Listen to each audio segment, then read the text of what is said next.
Therapy dudes, take away your stress, put you in a good mood. If you had them over, they would eat up all your food. It's time for therapy dudes.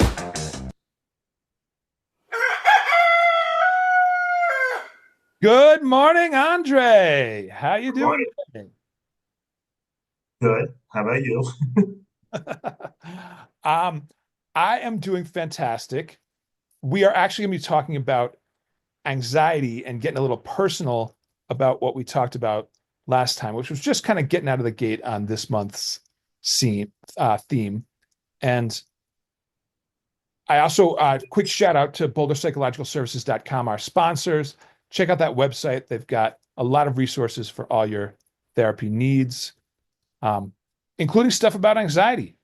And that's what we're going to dig into today. I know what's been making me anxious, Andre. How about you? I definitely know what's been making me anxious. I have a feeling I know what's been making you anxious, but I'll let you talk about that. Yeah, no, it's a feeling in my body for sure. Um, as I know we have alluded to in previous podcasts, I've now had my kidney stone surgery, and I gotta say, the post-operative conditions that I am in are um, a little anxiety producing. There's certain bodily functions that I don't want to be doing, but I'm supposed to be doing, and I don't want to be doing them because they cause some pain. Um, Yeah, but all joking aside, something that I have noticed recently with myself and my clients is that the state of world affairs, right, in our country and around the world, has mm, um, started to get into the conversations that I'm having with, even like my middle school and high school clients, right? They're seeing a lot of things going on in the news, and it feels distressing and it feels out of control. And that is quite the recipe for anxiety. Intrusive things coming into our consciousness that we cannot have control over that are distressing. That's like a perfect storm. And it feels very relentless. And I can only imagine.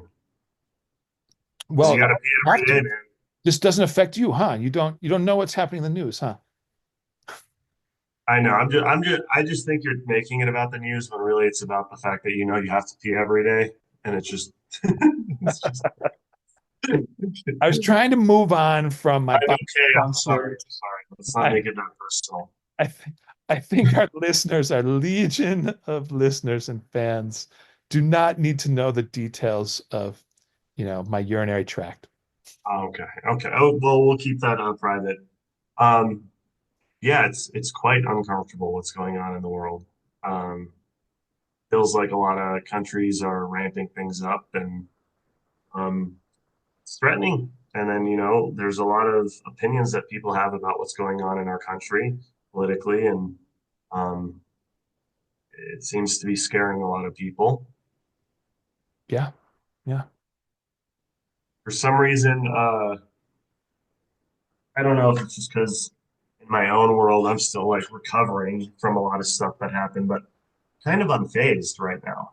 I'm also purposely like, avoiding a lot of this because I realize a lot of it's out of my control. yeah. I mean, honestly, I feel like that's a very useful tool to intentionally do. It's not callous and it's not um, unfair to people that we care about who are more deeply affected to take a mental break and do some self-care things and Yeah. focus on enjoyable things. Like it was so enjoyable for me to watch the Chiefs get crushed in the Super Bowl. I I Not really even a football guy, and I was psyched about it because everyone talks about the Chiefs, and I don't know what it is about their quarterback, but everyone seems to hate this guy. And by default, I just naturally start to dislike him because everyone's pointing at him and saying he's so cocky, and he's so I'm right there with you, just enjoying it. yeah, yeah. Now I have a sensitive spot for Patrick Mahomes because he looks like my 12-year-old child physically. I mean, not these, I'm saying he's 12, but like my 12-year-old could look like him. They have the Oh, same yeah. hairstyle. They're both biracial, right? It's a very similar, physical appearance. And I like it for my kid to have these like people out in the world that look like him that are just doing awesome things. And I mean, he's a great quarterback. So I've been a fan, but he certainly has been part of that, like, I don't know, kind of arrogant, entitled Chiefs energy that just was like, it's manifest destiny that we're gonna win a third Super Bowl in a row. And then getting so cranky when things weren't going their way and just, you know, I mean, I shouldn't be criticizing because I mean, honestly, like, these people have put in an incredible amount of time. They're, you know, better athletes while they're asleep than I could ever be in my best day doing anything. And it's it's very impressive and it's easy to just, be like cherry picking their down moments. But I did enjoy the Super Bowl very much. Back to the point of like self-care, doing enjoyable things, taking care of ourselves physically, being in connection with people that we care about. All I think part of what is going to be very important for people to just navigate the coming weeks and months and years because it does seem like the narrative out there can be pretty distressing, and the more immersed we are in it, the more distressing. And the reality out there can be very distressing. And people are legitimately, having their jobs destroyed, having their life altered, feeling like they are personally attacked as a member of a minority group. And that is real and it is making change to people's experience of their life and direction of their life in a way that is awful and has no easy solution. It's very distressing. Yeah. Um, well, how are you handling anxiety yourself these days? I'm curious. um this is actually a good personal question because it does get back to my kidney stone situation. Okay. um I've had to dig deep because my normal go-to is playing basketball twice a week, All right? right. If if I get to do that physical activity and beyond that, just kind of like running around in general or loping around slowly or whatever you want to call it. But that that's been a way that I can just, move energy through my body, get a physical Right. workout that feels good, and also have something for my mind to focus on that isn't like work or parenting or the sort of like distressing news cycle that is perpetually going on. And those like those getaways have been awesome. And I also know that I'm like just a moody little POS during the winter anyway. So to have Hmm. it be winter and to, I can like walk on a treadmill. Now I'm like 9 days from being able to jog on a treadmill and have my comeback. So I'm really excited about that and having that to look forward to and knowing that, there's nothing going on in my body that's going to stop me from playing basketball after, oh, February 20th, right? That's a good thing. And having that concrete thing to look forward to is nice. Um, but I have had to find more things to distract myself with and be intentional about that than I usually do. And I've had to be really conscious about just monitoring and being gentle with my self-talk and trying to just, take some breaths, keep things simple, and and not get too spun out. because it's it's definitely been a little bit of a tricky time. And I know we talked the last podcast about sleep, Yeah. and sleep has not been my friend since last Thursday when I got the surgery.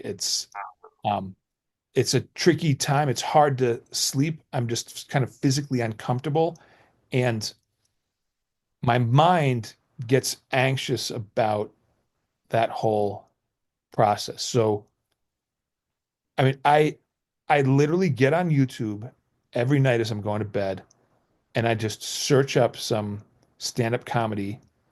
800-Pound Gorilla is a channel on YouTube that will often have like 5 hours of back-to-back stand-up comedians, and I'll just put one earbud in and have it very softly. I can still hear the words, but it's not activating in terms of noise, and I'll fall asleep to that, and that works really well. Now, most of the reason why that works really well is because I have done that many, many, many, many times over the last several years. It's my evening sleep routine, right? I'll put an earbud in and listen to stand-up comedy, and my brain just like shuts down and goes to bed. So I've I get the benefit of that having practiced that for a long time. What works for you? Because you've done it repeatedly for a while. Yeah. Okay. That makes sense. Yeah, laughter for me is the medicine for anxiety sometimes. For me, my issue with anxiety, well, I'll just say a little bit about where I'm at in my life. I'm probably I have more responsibilities than I've ever had in my life at this point in my life. And I have a hard time sometimes balancing work-life balance and, obligations with family stuff to friends and all that stuff. So I often find myself feeling overwhelmed, and I have to catch like when I'm feeling that way and allow myself to have pockets of peace throughout the day where it's just like, let's just sit for a second and focus on breathing. Like, what am I actually feeling here right now? What is the story about how my day is going? I'll actually ask myself that. And do I feel, for me, it's often like I'm not doing good enough or something. So it's like I have to put that out on paper, and I have to look at what I'm thinking and feeling, and I have to like give myself the ability to like kind of dismiss it, be like, no, that's not rational. Um, but the other part of that is like, I do overthink before I go to bed. Um, and that's relatively new for me. And another relatively new phenomena that's been occurring in my life is I got a little bit of uh, what is it, trick? What is it called where you pull your hairs sometimes you pull them out. I've never had that in my Oh, entire like a life. nervous tick? It's a nervous tick that I've developed over what happened, this summer. That was Yeah. um, it was scary, it was unfair, it was unreasonable, and I had very little control over what was going on. And so I felt overwhelmed to the point where, I started pulling at my beard, and before I knew it, I started pulling hairs out, and it's not like this is completely new to me. Um, So I ended up shaving my face, like just trimming all my facial hair, which I hadn't seen in, I don't know, like 5, 6 years. And look, I do not look the same. I'll just say that, but not in a bad way. It's just like, I'm a little bit older than 5 years ago. So it's a new face. But so I guess the point is like, there are a lot of things going on right now that are causing me stress, and that ongoing stress like you were talking about in the podcast earlier this week. Um, it I think it's changed the brain chemistry or like the size of my amygdala, and like I don't know, I'm not regulating as well as I once could. And Yeah. so I've been implementing a lot of um, strategies for that. Sometimes it works, sometimes it's overwhelming. The thing about life is you can hit like a really rough patch at any age, and life doesn't slow down. Obligations don't go away. No, but like the world isn't like, oh, like are you really struggling? Like let me just pause everything for you so you can figure yourself out. It just keeps going, right? Yeah. And so that can feel overwhelming when you have nonstop obligations and you're just like, wow, I can't even fully like be present from moment to moment from how anxious I am. And, of course, I'm seeing like my own therapist. I'm working through a lot of stuff, but it's it's not a fun feeling, right? Like it hijacks you if you let it. You have to have a lot of, like you said, strategies in place, and um, if anything, it could even feel, when you're an adult, it could even feel like you're failing. And at times I feel that way because it's hard. It's hard to feel like you're out of control in life when you're a grown adult. And then you have to realize, like, actually, I am doing everything. I am getting all my stuff done. I am showing up. But that feeling for a long period of time can really break a person. Yeah. And in a sense, it was like kind of in a very like backwards sense. It's kind of a gift that I got to see what ongoing stress looks like. Again, like a refresher, because I had that when I was younger, to see what my clients are going through and be like, oh, yeah, like I remember this. Yeah. I really like the way that you're just kind of talking about your experience because it feels like you're bringing a lot of like self-compassion and acceptance of, just where you're at and not like self-aggression. I mean, maybe there's been other moments where it's been less like this, but just the way you're talking about it now, it feels um like you're aware that you need to do good self-care and that there's something that, needs healing. And There's definitely something that needs healing. That was a traumatizing experience. yeah, yeah, Um, but I'm in a better place. And the worst it gets is like sometimes this is our profession, right? And sometimes that's where I'll beat myself up. Like I should, the shows that will pop up. I should be able to like regulate this, but then I have to think about like the circumstances I find myself in and be like, well, none of that's normal. It's like a giant, mind F. And it's okay. I have to take the route of compassion. Otherwise I will beat myself up. And um that's a choice. I'm curious. I know that we, promised each other we would not go overtime on this podcast, so we got to wrap up soon, but I'm curious about the evolution of the the pulling the beard hairs tick. And It now was, you've gotten yeah. aware, like where has it evolved to? Are you doing something consciously to kind of bring awareness and an alternative behavior strategy, right? A CBT strategy to the situation. Well, I mean, that's a really good question. It began at the height of everything that was crazy that happened this summer. Um, and I noticed, I think it's a leftover tick from actual trauma.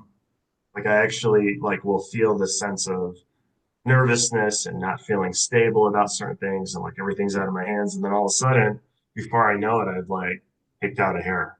Yeah. I'll have to be like, oh, okay, this feeling's coming up. So it's like I wonder if I need to if processing all this in a healthy way will lead to this behavior changing. I don't know. When I read about the condition, it says it can be lifelong. It's like something you really have to fight against, and it feels very addictive. So Right. I I don't know if I would maybe change the language of fighting against it to like leaning into it and becoming, kind of friends with it and having compassion towards it and trying to see that physical expression as a call for a different kind of self-care and really trying to listen to your body and see it as a sign of like it calling out for like, hey, I need some attention and care and healing. Well, okay. I like that. I like that. It's just Well, wholesome all around. we'll totally workshop that more, but I actually know that my client is waiting. I got to run. Um, Yeah. and so I'm gonna wrap up. Thanks for listening, everybody. Like and subscribe. Therapy dudes, take away your stress.